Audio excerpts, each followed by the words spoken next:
Welcome to For Talks. With me is our old and dear friend, Professor Ishtiaq Ahmed. He is Professor Emeritus at Stockholm University. He is the author of The Garrison State.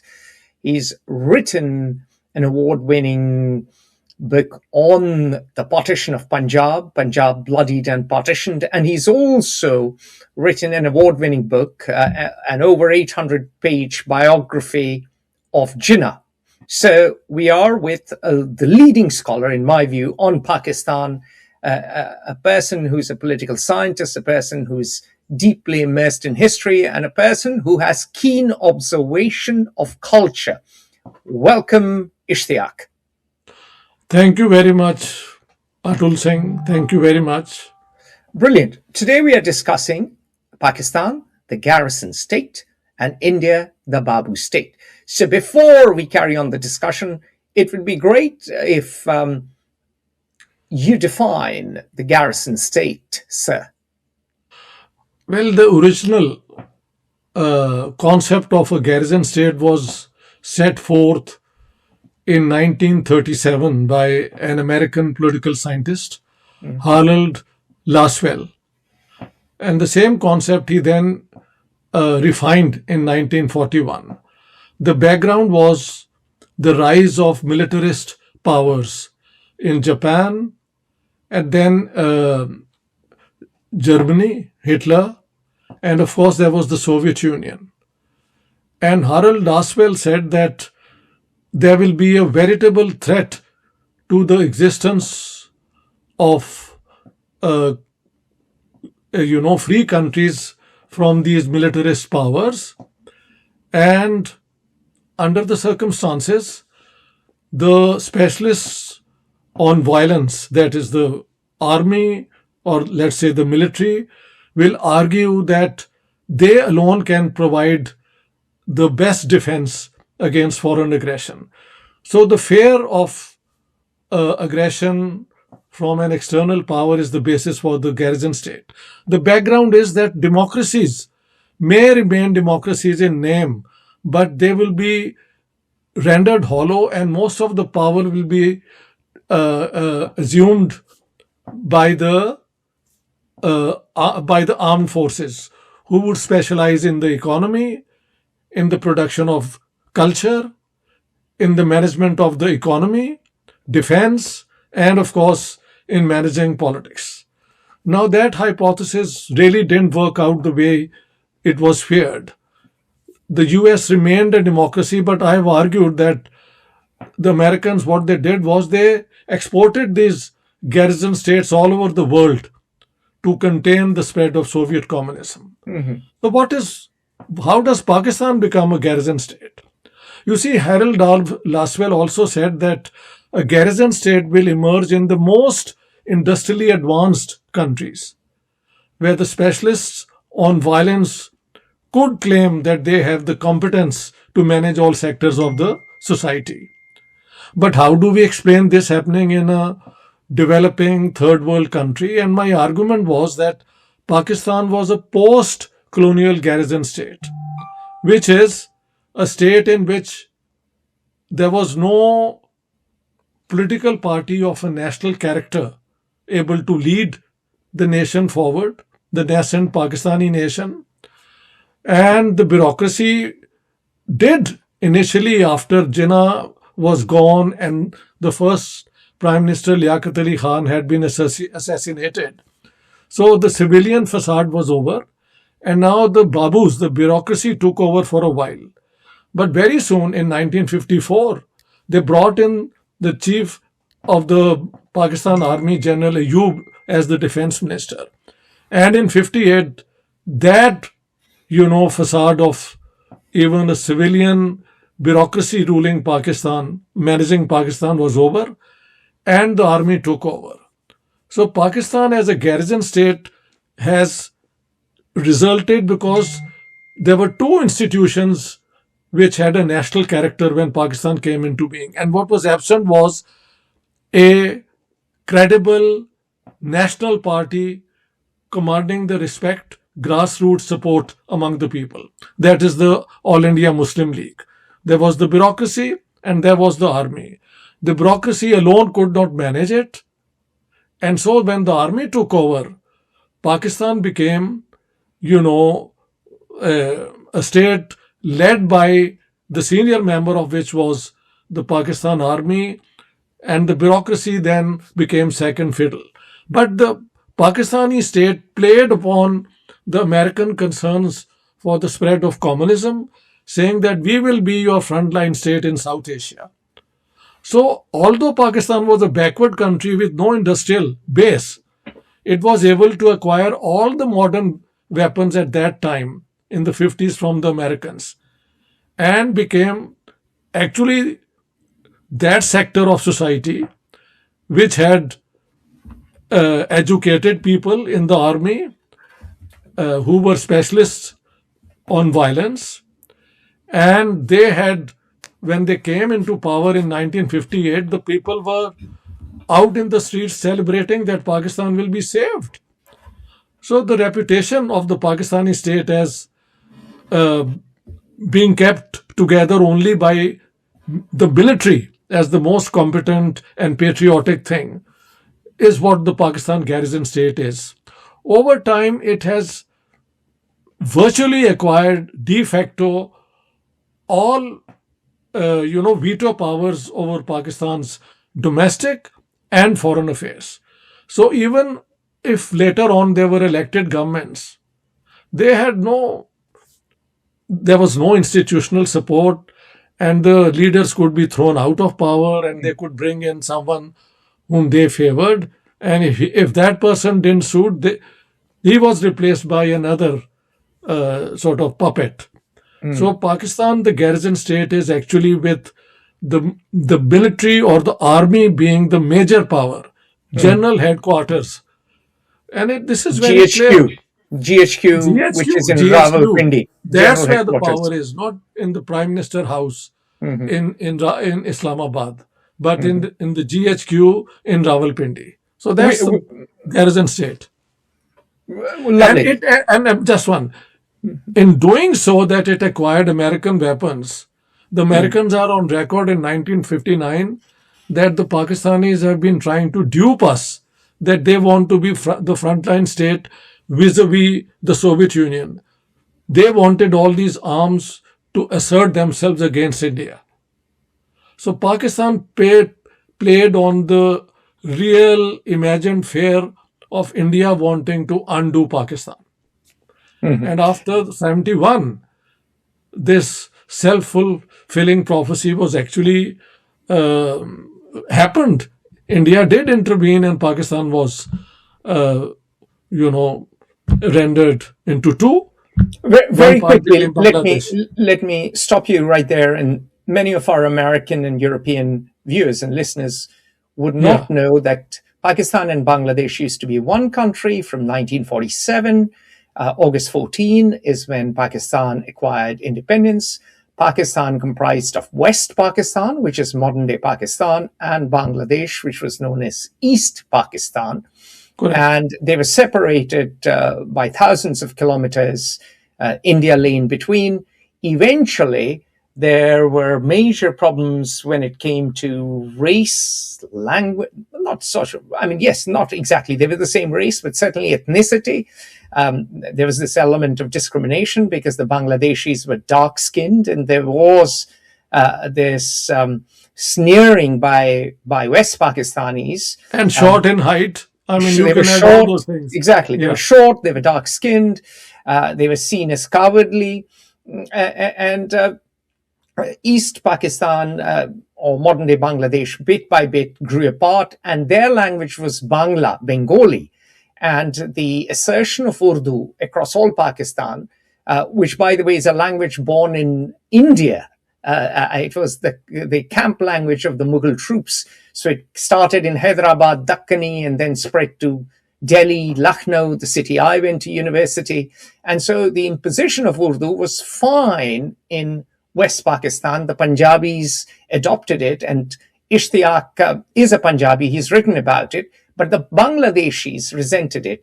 And eventually what transpired was a flashpoint came particularly after an election in which Mujibur Rahman, the Bangladeshi leader, should have been prime minister, but this was unacceptable both to the politicians and to the military of West Pakistan. A war ensued, and of course, Bangladesh was born in 1971, and now Pakistan is divided into two countries. And so the self-fulfilling prophecy Ishtiaq has mentioned is this division of Pakistan. Over to you. Yeah, that's correct. I think you have completed the whole historical process. The Bengalis from day one felt that they were treated second rate. They claimed that the main income Pakistan was earning internationally was the export of jute, but most of the money was directed in the development of West Pakistan, and the bureaucracy was West Pakistani, the military was West Pakistani, and their language was not given the respect it deserved. They were the majority, by the way, in the Pakistani dispensation. They were 55% of the population, and West Pakistan was 45%.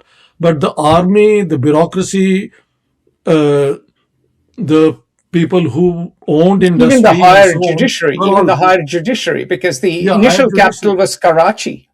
That's correct. That was all based in West Pakistan.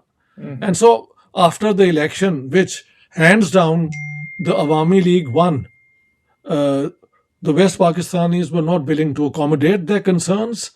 And there was a civil war, and that civil war culminated with India intervening and the Pakistani army being defeated, and Pakistan broke up on the 16th of December 1971. Since then, Pakistan has nurtured a grievance that this self-fulfilling prophecy has not ended. India still wants to undo us. And so the only power which can keep Pakistan together is a strong defense or a strong military. Otherwise, the politicians are incompetent. And in such a state, the bureaucracy is always there, but as second fiddle, carrying out the orders given by, let's say, the you very quickly to add to what you've said, one can argue that the Garrison state was greatly strengthened by General Ziaul Haq, who launched a coup, hung Zulfikar Ali Bhutto, and then launched Operation Tupac, which was to bleed India with 1,000 cuts. So the military really acquired this overwhelming importance in Pakistani life, and its purpose was fundamentally the security and integrity of Pakistan. And to achieve that, they had to acquire strategic depth by intervening in Afghanistan. That is why they first got involved in the Afghan war, the Charlie Wilson's war, the 1980 to 88 Soviet Union intervention in Afghanistan. Pakistan was the frontline state through which Egyptian weapons and Israeli weapons and Saudi money and American support all flew, and a lot of this eventually ended up in use against India, and that you can see culminated in Kargil. There's a short border war, and the intervention of Pakistan in Indian matters continued because they believed in asymmetric warfare, and you can see it most with first the Mumbai bomb blasts and then the Mumbai terrorist attacks. So Pakistan, the military, directs everything from the economy to foreign policy to political control. So that is what Ishtiaq means by the Garrison state. Should we go on to the... Yes, please. No, I think it's time you tell us what is the Babu state. Yes, I was just about to say that. Should we go on to... So what is the Babu state? This is a term I coined, inspired by, of course, you, Ishtiaq, because you coined the term the Garrison state, and also by Harshan Kumarasingham, who came up with this idea of the Eastminster model. Who's an academic, Sri Lankan Tamil by origin, New Zealand by upbringing, and now teaches in Scotland. And he has a Polish wife, so he's truly a man of the world. So here is my idea of the Babu state. When India becomes independent, the Congress party is a national party, it is a grassroots party, it is led by a charismatic leader who believes in socialism. He's a Fabian socialist. And India initially is a very robust democracy with inner party elections, with debate, with discussion, with Sardar Patel acting as a very important antidote to Jawaharlal Nehru, because Patel believes in a stronger national security. He's the one who sends troops to modern day Andhra Pradesh, then the Nizam's state of Hyderabad. He integrates all the princes into India, and he also sends troops to Kashmir.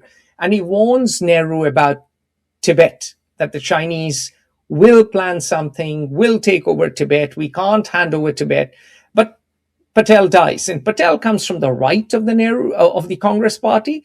Nehru comes from the left. There are also people who are more to the left of Nehru and more to the right of Patel. So the Congress party is truly a national party with lots of opinions, lots of different characters. Note that even Subhash Chandra Bose is a part of the Congress party before independence, and he takes on Gandhi and defeats Gandhi's candidate in two inner party elections. So we are talking about a party that is truly a democracy, in which the Congress Working Committee will outvote Gandhi twice. And this is Mahatma Gandhi, the father of the nation. You do not have such a counterpart in the Muslim League, where Jinnah is literally an emperor. So it's a major difference. I think that would be fair, wouldn't it, Ishtiaq, to say that? Absolutely, absolutely. So the Muslim League was a one supreme leader party. Absolutely. Yes. So the Congress party has very rich democratic tradition. But after independence, something happens. A lot of people die because that's life. Patel dies, the older leaders die, some leave the party, those to the left leave, those to the right leave.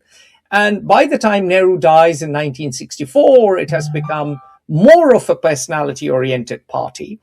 And what happens tragically for India is that Nehru decides that we will modernize, but the instrument he relies on modernization is the colonial bureaucracy left behind by the British. And to give you an idea of how the colonial bureaucracy worked all across British India, which is Pakistan, India, Bangladesh, and even Myanmar, there was a service called the Indian Civil Service, which a lot of Oxbridge people would join. And this service was born after 1857. 1857, I stand corrected. 1857, there's a big rebellion. You can call it the Sepoy Mutiny if you're British. If you're Indian, you call it the First Great War of Independence. I think the truth lies somewhere in between. It was a massive uprising. It wasn't a national uprising. The South didn't revolt. The northeast of India didn't revolt. Even Bangladesh didn't revolt that much. Bengal didn't revolt. Punjab certainly didn't, because Punjab had been conquered just about a decade before 1857.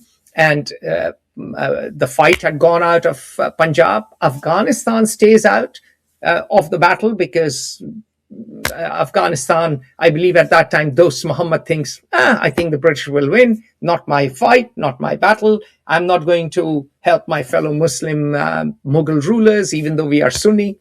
So interestingly, it is a pan-North Indian phenomenon. It all the way from Delhi to Bihar, and all the way, to Madhya Pradesh, and so on and so forth. Obviously, the princely states stay loyal. This is very important. In India, there's a glamour of the princely states. Oh, Maharaj Jaipur, Maharaj this, Maharaj that, Nawab Patiala, all of that. All of them, Nawab Pataudi, all of them stay loyal to the British because they want to retain their palaces. So once the uprising is crushed, what happens is the crown takes over from the company. Now, the company was in any case being subsidized by the crown. Now the crown says, okay, the British East India Company had a good run, 1757 to 1858, 101 years. Now the crown runs it. And now when the crown runs it, they have the exam called the Civil Services exam. They bring in a proper bureaucracy. The Indian Civil Service was born at Oxford. I think, it was an idea of Oxonians. And of course, it was Oxbridge people who staffed it. Maggie Thatcher, the great Prime Minister of Britain, wanted to be an ICS officer when she was young. So it tells you what people aspired to. And why did you want to be an ICS officer? Because let's say you clear the exam very quickly, you were parachuted up the hierarchy, you came to a district, you were the collector. What was your primary job? Collect revenue for the crown. That revenue flowed from India, Pakistan, Bangladesh, modern day India, Pakistan, and Bangladesh, British India to UK. And the other thing you did is as you moved up, you ran the apparatus of the state and you reported to your provincial governor, and the provincial governor reported to the viceroy. And so what you had was direct control of the crown through its bureaucracy of the colonies.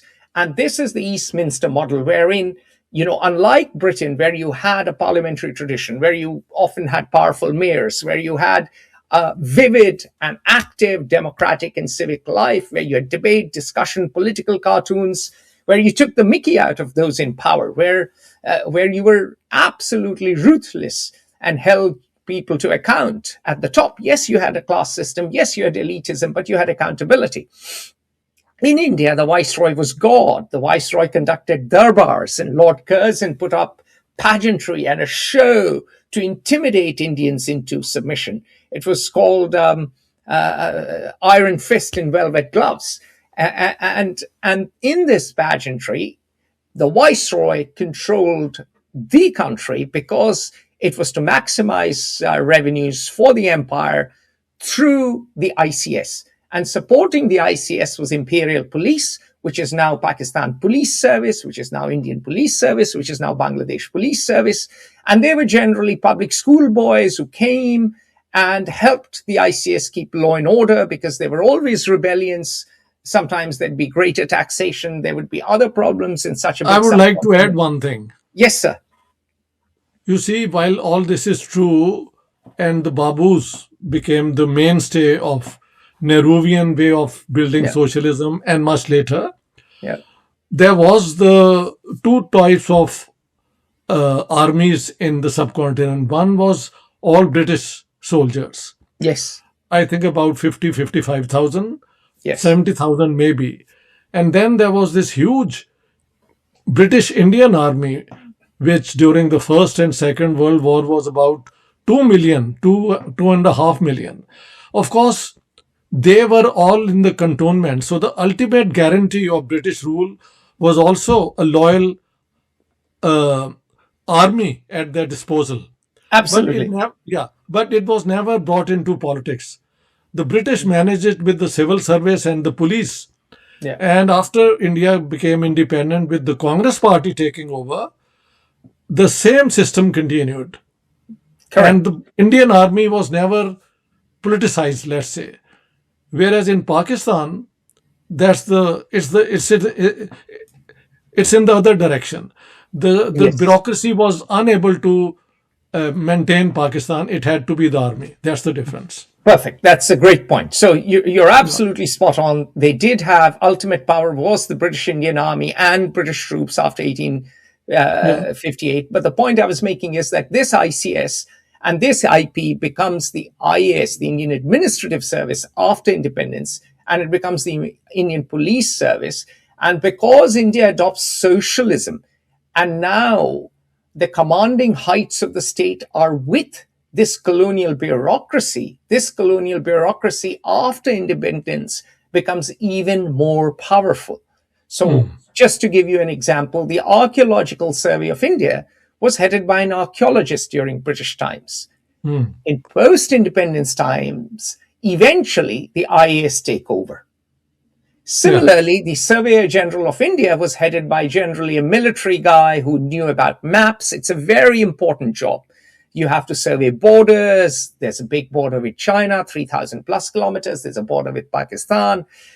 You have to know topography. You have to understand the domain. Now the Surveyor General of India is headed by an IAS officer. The National Archives in India is headed by an IAS officer. The archives in Britain are headed by an archivist. So what happened is there was bit by bit, because India chose socialism as a model, but unlike the Soviet Union, it didn't trust its engineers, it didn't trust its scientists, it didn't trust the professionals. It didn't give the health ministry to doctors. Everything was in the hands of the IAS, because the national myth was the IAS and the IPS, the IAS in particular, holds the country together. Just as in Pakistan, it became the army, in India became the IAS. And then as political dynasties developed in India, the inner party democracy in the Congress party vanished. By the time Indira Gandhi came to power, India was firmly an elected monarchy. She was promoting her son, Sanjay Gandhi. He died in a plane crash. Then her son, who was a pilot, became the leader, and he became prime minister. But by this time, because she does not trust anyone in her own party, and because there was a challenge to her leadership in her own party, and because people, older leaders, remembered democratic times and resented her dictatorial ways, she thinks you cannot trust fellow politicians with power, and the bureaucracy becomes even more powerful, and she becomes even more hardline socialist. She's deeply in the Soviet camp. Just as Pakistan goes to America, India drifts to Soviet Union. And so now the bureaucracy is in charge of what we call a license, permit, quota Raj. If you have to manufacture anything, you need a license. Then you need a permit which gives you the permissions to do whatever you need at the factory level. And you need a quote, and there'll be a quota. If you underproduce, you're in trouble. If you overproduce, you're in trouble. And so basically what this did was that every bureaucrat showing up demanded his or her pound of flesh. Now, there's a story that sums this up of a very dear friend whose family, a Sindhi refugee family from Pakistan, ended up in Gujarat. The family ran a sweet shop. An official comes and they say, and he is taking the sweets, and the owner says, "Come on, you've got to pay." And so this official, and this is something that happened in the 70s, this official says, "What do you mean?" And so he reluctantly pays, and the very next day the shop was raided and the family business was shut. And the refugee family was back almost on the roads. And so if you took on the official, if you demanded your fair payment, you were almost dead in water. And to this day, you will see policemen eating in 5-star hotels, tax officials eating in 7-star hotels maybe. And no one dares ask an official for money. If you are the district magistrate, the modern day collector in India, and you go and see a movie in a backward district, if you're 15 minutes late, everyone just waits. And whilst you watch the movie, Coca-Cola, Scotch, cashew nuts, all these delicacies are brought out to you and your family. So the reality is the bureaucracy became the feudal lords of the country. And under Narendra Modi, this Babu Raj has come back with a vengeance, because once again, Narendra Modi is paranoid. He's scared of other potential rivals and leaders in his own party. So every chief minister, except for Yogi in Uttar Pradesh, a state of 240 million people, is a cipher, is a sycophant. And so the entire country is run through the bureaucracy, through the colonial bureaucracy, and a mighty PMO. And the problem with that model is that it has no domain expertise. The head of the Reserve Bank of India is an IAS officer. In no advanced country in the world is the central banker a non-economist. Note that Mark Carney, the Canadian Prime Minister, who went to Harvard, then went to Oxford, was the governor of Bank of England. So in many advanced countries, it is okay to have a foreigner become the governor of the bank, of the central bank, but not someone without domain expertise. So in India, every single dominant institution of the state is controlled by the IAS, even all the state-owned companies, or not all, quite a few, most of them, and cooperatives, such as Saras Dairy, which sells milk. So I'll stop there. The Babu state basically is a rent-seeking, extractive, exploitative, corrupt, inefficient, incompetent, and extremely avaricious state where the elite basically steals from the taxpayer and ironically sends its children and its money abroad, all the way from Dubai to London to Washington. Over to you, sir. No, I think the only difference is that while in India the Babu Raj continues, Yeah, but the political leaders are compelled to go to the people every 4 or 5 years, whatever is the tenure, to seek 5 years. their mandate. 5 years 5 years, yeah. mandate, and that does have a certain virtue. It does Of put the course, political yeah. leaders on the back foot. Yeah. Pakistan is a state like some others where those who are in power are not bothered about what the people think. So, a party which has hands down won the elections can be thrown out and the leader put in jail, You're talking like, for about Imran example, Khan, really. Imran Khan, Yeah. and everybody knows there is no an iota of doubt about it that if it was a fair and free election, Imran Khan should have been the prime minister. They have put him in prison, and the party is out of power, and they have Nawaz Sharif's younger brother Shahbaz Sharif as the prime minister. So that's the only difference. I think the virtues of the Nehruvian period did give India a basic structure to build its heavy industry, some level of industrial, competence, and so on. Whereas in Pakistan, not much was achieved. And now this extractive nature is so complete that there is no way you can critique those who are in power. In India, I do find Modi being taken to task by, intellectuals, people with social media and so on. Doing so in Pakistan and living there is impossible. That's a important difference, although the nature of the state is more or less the same. Interesting. So one of the things that you mentioned was the Nehruvian period did give heavy industry. Nehru did invest in IITs, although most of the alumni ended up in America and helped power Yeah. American technology. It was riddled with contradictions and riddled with misallocation of capital and technology, capital and talent. But nevertheless, what the Nehruvian period did was give some technology, try and modernize some aspects of Indian life. Yes, please.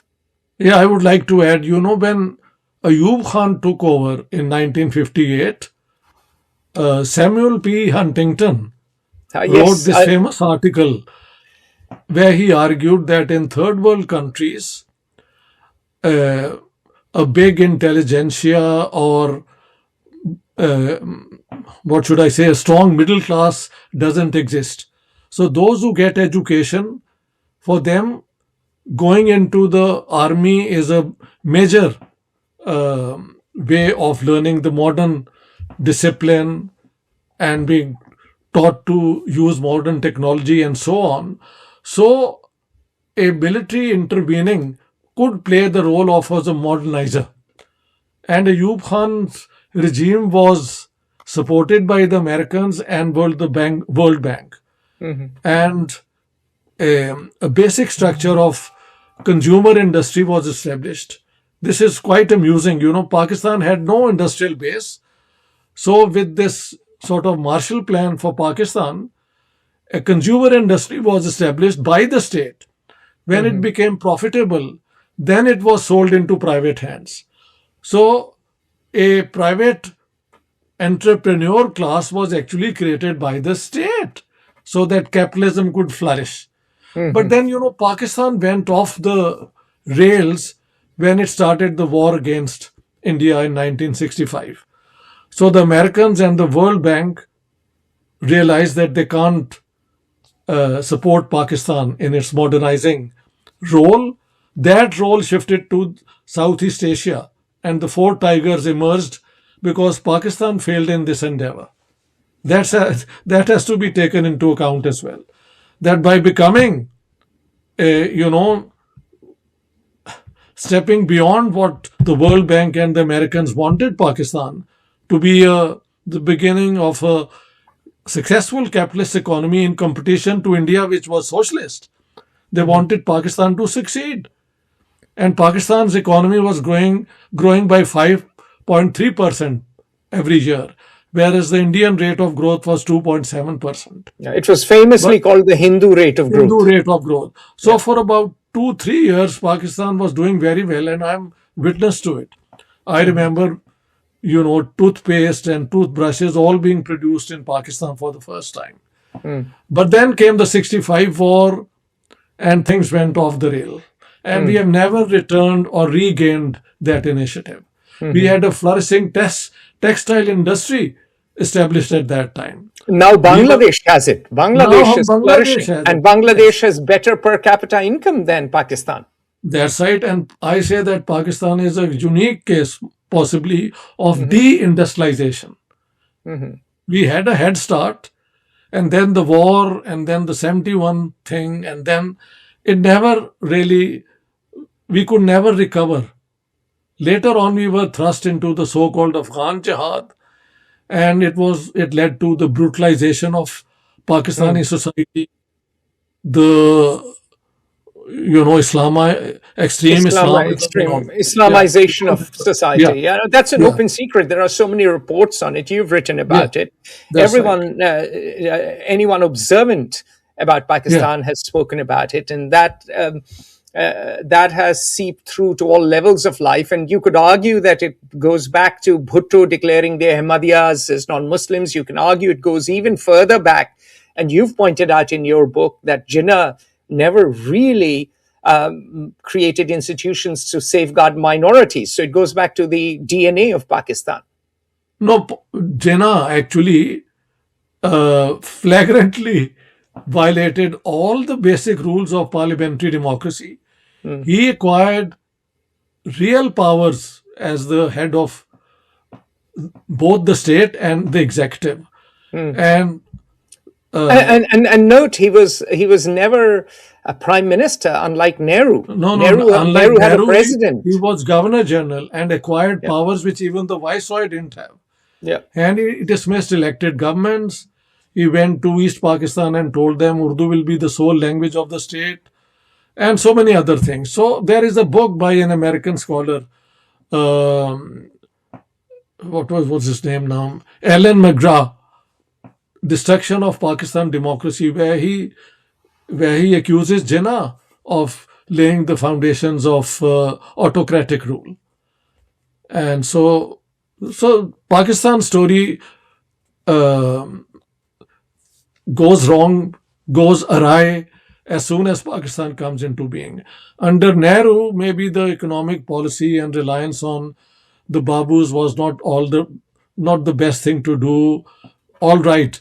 But for 17 years, his presence did give strength to institutions, to elections, to the constitutionality of power, and so on. So, but now I think the BJP is out with a vengeance I think we have to not jump from Nehru to BJP. I think from Nehru, we have to go to Indira, because that is when you get the emergency for 2 years. And you remember it, you've studied it, and we've done a timeline on the emergency that everyone must look at. Absolutely. And that is when she imprisoned the entire class of intellectuals, whether they were in the press, whether they were in politics, whether they were in law. The dreaded midnight knock in 1975 was awful. And that meant that the people who became most empowered, who tasted blood, were bureaucrats. And we became that Babu state. And just as Jinnah overturned the constitution, so did the Babus of India. They became the mini Jinnahs of India. And Ishtiaq talked about deindustrialization. We have to mention deindustrialization in India, because in India, gradually, bit by bit, because you had to bribe so many bureaucrats, because getting a land became a nightmare, because your file would be in limbo forever. Unlike, say, China, where one of my friends, who's the world's biggest manufacturer of oil drum caps, we have his podcast, Sharat Saraf, he said in China, if a permission doesn't come in an X amount of time, you're deemed to be granted permission. And you can just get on with producing. And he said running a factory costs, actually, labor costs are higher in China, but running a factory in China has much less brain damage, whilst running a factory in India is a nightmare. Your file may be in limbo forever and you don't even know who to bribe. And even if you bribe, your job may not get done. And what the Babu Raj has done, it has diffused responsibility. Yeah. And it has concentrated power. And because the people in charge of all institutions have no accountability and no interest in the job they do, the state is so expensive. It is like the late Mughal period, where it's so corrupt and so inefficient that the transaction costs of doing business are really high. And today, India's industry is back to 13%, the same figure as it was in 1965. So ironically, despite the talk of make in India, and of course, I'm sure the Prime Minister wants it, Narendra Modi wants it, but by relying on, just like Nehru, but in a more unintelligent, illiterate way, Shall we talk about what alternative you have in mind which can I will get to situation? that. Relying on that extreme bureaucracy, what that means is that it is increasingly not competent and not competitive to do business. And Indian per capita income has fallen. The taxation has become draconian. Tax terrorism is the name of the game. And talent and capital are fleeing India, just like Pakistan, although things are much better in India. And the source of oppression is not just the bureaucracy, but also a completely dysfunctional judicial system. And we have to mention that. That's if you true. go to court, you can be there for 30 years and you get no justice. And so that combination is extremely important. And the judiciary in India is fundamentally a lucky sperm club, because judges are not appointed by politicians. They appoint members themselves, and they generally tend to appoint their children who come from Harvard or Oxford. And a lot of kids of bureaucrats end up in the judiciary. So there's a very unholy nexus between the top bureaucracy and the top judiciary. So what is the system India could and should have?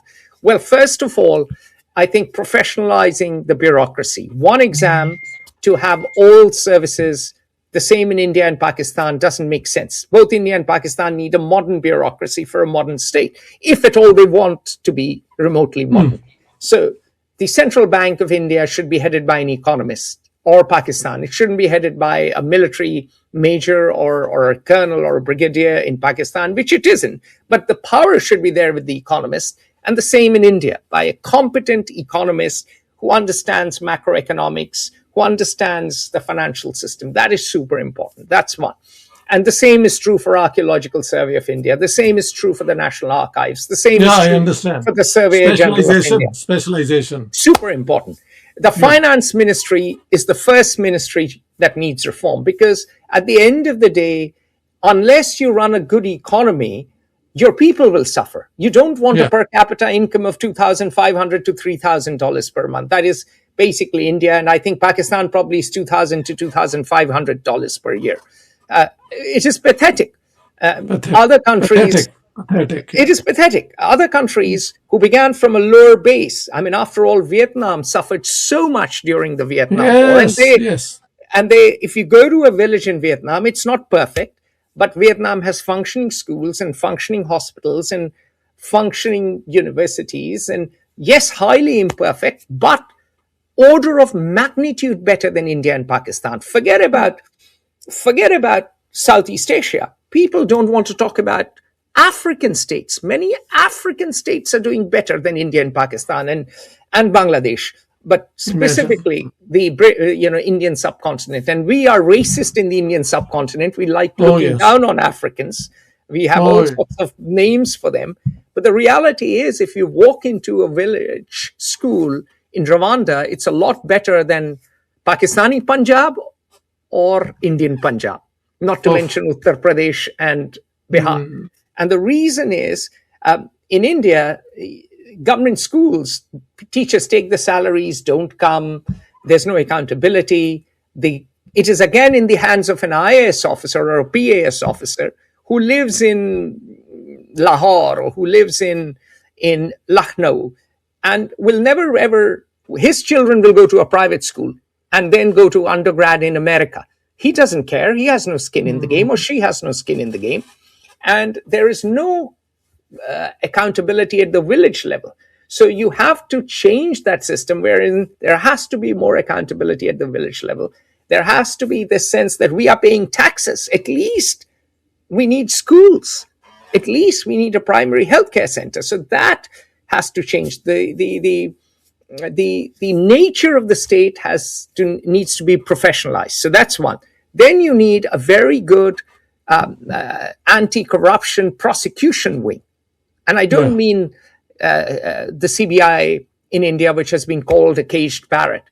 And then you need, along with prosecution, you have to, in a civilized society, you don't rely on encounters, which is what India and Pakistan often rely on for law and order. So the legal machinery functions through extra legal means.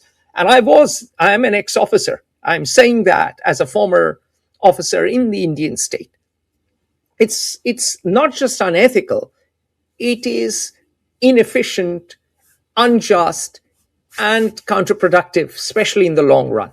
So we mentioned how, you have a mafia boss, he's a menace to society, and people say, just kill him, and the police kills him. Obviously, it's illegal, but it's done. Now, the reality is what you need is a really good investigative arm which investigates. Then you need a prosecution arm that prosecutes. And then you need a functioning judiciary that puts these tries these cases through speedy trials so that they can't manipulate the system. They can't abuse the process. They can't intimidate the witnesses. They can't bribe officials. And mind you, Italy has done some reforms, and many members of the mafia were prosecuted and brought to trial. The US used the FBI to break the back of Al Capone and organized crime. That was a menace. Organized crime still exists, but there are examples for these countries to emulate. So you do need a process to weed out corruption. That's two. And three, I think most importantly, we need a cultural renaissance in which we talk about issues that matter and we actually say we'll reform. And we don't follow personality-centered politics wherein in Pakistan, people either gravitate to Imran, who's in jail, or to the Bhuttos, who are an utterly corrupt and debauched family, or to the Sharifs, who are equally corrupt. And in India, you have the Nehru family still in power, even though Rahul has showed little aptitude for any deep thinking, or any of the other dynasties. And of course, now the BJP, which is now a completely personalized party, which has destroyed all sorts of party democracy. In fact, what Modi has done is what Indira did to the BJP is what Indira did to the Congress. And so we need, going back to the pre-independence years, more inner-party democracy, more discussion, more engagement, more of a cultural renaissance. I'll stop. I think that is the way forward. I agree. I think we need to emulate the same in Pakistan.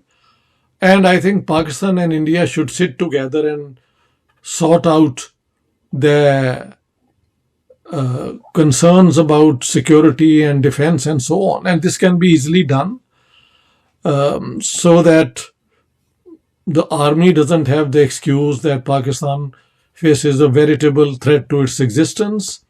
And India can also save a lot of money from the Western Front and concentrate on its perceived threat of China.